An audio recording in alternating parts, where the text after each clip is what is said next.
Well, after the very strong results of TVS Motors, Bajaj Auto would now be coming out with its results, and when you're talking about the results, the street is factoring in a strong revenue growth performance aided by a very low base. However, concerns do exist as far as the margin concerns are concerned. Now remember, when you're talking about the entire two-wheeler space, it has been the space that has been battered the most, given the fact that localized lockdowns, localized shutdowns, given the fact that the price of buying a vehicle has gone up due to price hikes taken by the company and also due to very, very high fuel costs. All of this have actually made the sentiment across the two-wheeler space quite negative. However, despite that, due to very strong operational performance, TVS Motors managed to score and very good as far as most of the parameters were concerned. Now, when you're talking about the overall result expectations from Bajaj Auto, the expectations are revenues are seen higher by close to 18%,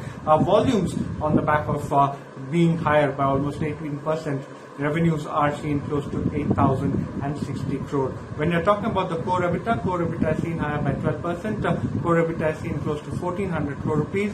When you're talking about the core EBITDA, remember a lot of factors, a lot of moving parts, supply chain constraints, higher raw material costs, also very high steel prices. All of this are expected to actually impact the core EBITDA as well as revenues going forward. So commentary on that would be very important to track as far as Bajaj Auto is concerned.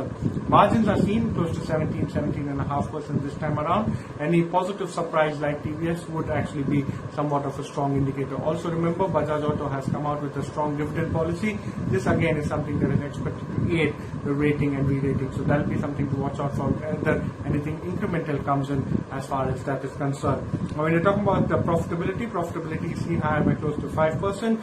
Profitability is seen close to 1,370 crore rupees on when you're comparing it to the adjusted PAT of 1,310 last time around. When you're talking about the key monitorables, volumes number one were up almost 18%. Strong two-wheeler export growth is also something that is expected to aid the results. However, it is offset by slow three-wheeler growth.